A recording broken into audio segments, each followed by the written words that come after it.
Hi guys, I thought I'd do this video mainly because there's not a lot of information out there online. There's a few sites, but really there's not enough for people looking. I've just bought a Argon 18 time trial bike and I'm upgrading it to a SRAM Axis ETAP system.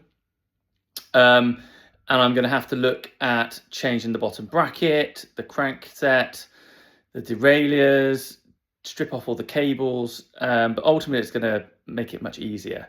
So I want to share with you the journey of doing that. I've done some of it already, so I apologise. I won't show you parts of it, but I will try and describe it as quick as I can and as simply.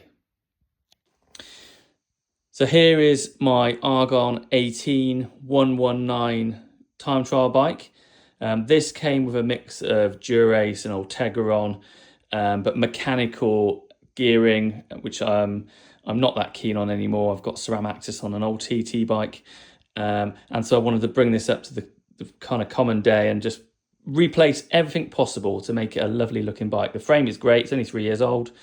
But already I'm trimming what were the gear levers, and I've just replaced them with bar end blips. So these are wireless, and these will go to the blip box, that I will attach here at some point. I've also got some cabled clicks that will go on the base bar, so that if I'm climbing, I can still change gear. I'm not having to kind of faff with the top end. And that will give a really widespread gear change system. Again, all wireless, which is amazing. Now, I've already changed the bottom bracket. So this is my new SRAM Red Axis crankset. It comes with this thread, which I'll talk about shortly. But to get rid of the old one was really simple. Just undo with a hex key and it just pulls out. Then we had the bottom bracket in there. We can't really see it at the moment, but I've got a new bearing set in there as well. The old ones just tap out with a spline, both sides.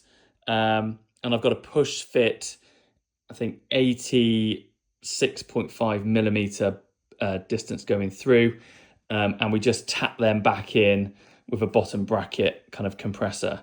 Again, a lot of these come with a left and right, so you always go non-drive side first. And the drive side, let's come around. The drive side has the kind of dub plastic sleeve on, so you push that through. And that is it, compressed and in with a bit of lube on the inside. It should be a tight squeeze. If it's really loose, then there may be issues with your frame. But this was a nice tight squeeze. Now, I've just put this crankset on. This is a 48-35. I think with the SRAM Axis, where you've got the bigger rear cassette, that this will give me much more kind of gear flexibility on climbs, but also give me the low gear and the high gear when I'm going quick. This isn't a power meter. I will probably get power meters, power pedals put on. We have got a SRAM Red Axis Bluetooth front derailleur and a SRAM Red Axis rear derailleur. These are just bolt and play. So once these are on, I've got the blip box on, then I'll link them all to the system and I'll do a separate video for that. But for now, we've got the beast that is the Argon 18 that will have a full SRAM Red Axis system on. We've got some new brake blocks as well. These are Swiss stop. Again, you know, rim brakes are great. You just need the right equipment. So I haven't gone for a disc brake. If you want a TT bike, who needs brakes, eh? We've got a box to go on here, aero box. These are all integrated, easy access.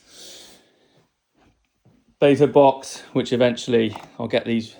And this is from an old Matt Bottrell setup, so I'm going to keep this system. I'm just going to replace all of the bolts so it sounds new.